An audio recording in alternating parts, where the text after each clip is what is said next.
Shalom, everyone. This is Rabbi Yonatan, and I was just looking at my new book, The 2-Minute Torah, which is brand new. I just took 2 days to get here. Ordered on Amazon. It is the new book that just came out from my uncle, Rabbi Perry Raphael Rank.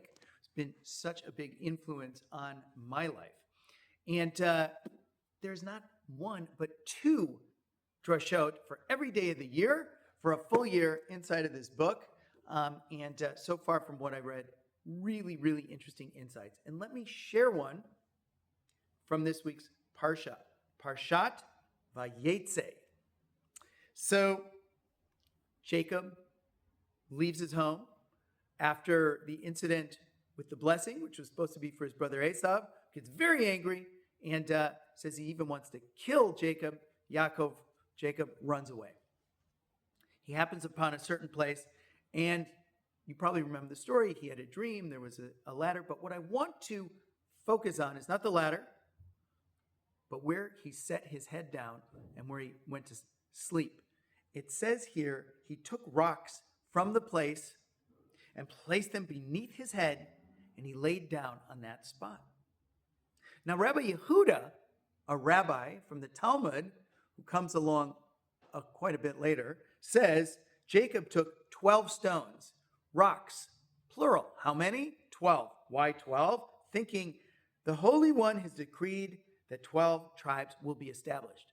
Were they established yet? No, he didn't have any children. He wasn't even married yet. However, according to Rabbi Yehuda, the rocks were the 12 tribes, symbolic of the 12 tribes.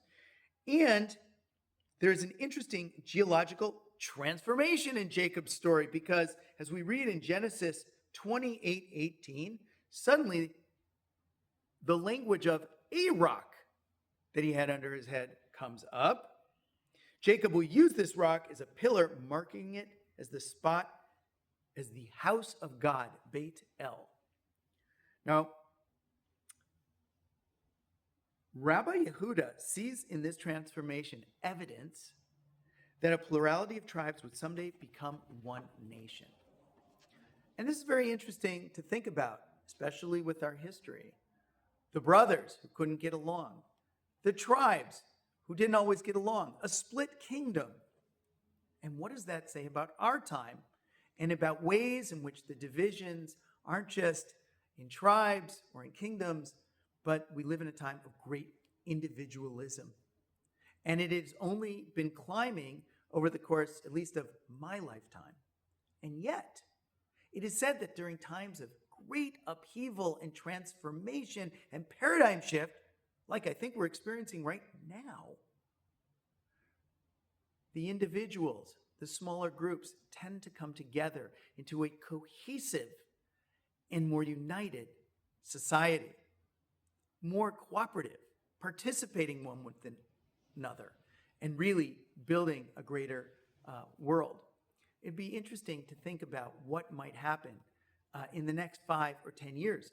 Are we leaving a time of massive individualism and moving towards a time of greater cohesiveness, even though we haven't seen it yet?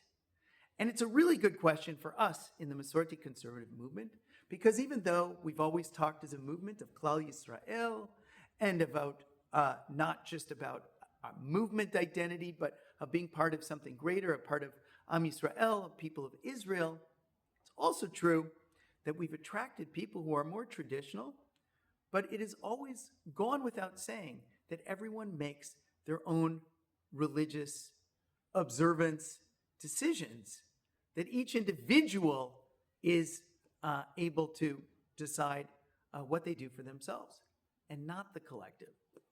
So where are we at this time? Are we at a juncture? How are we going to answer that if things move in a different direction? These are all really important questions, not only about where we've come from and where we are, but where we're going to as we think forward into a future when the transition that we're going through now into a digital age is a big one and will bring about, I think, a new world. Shabbat Shalom.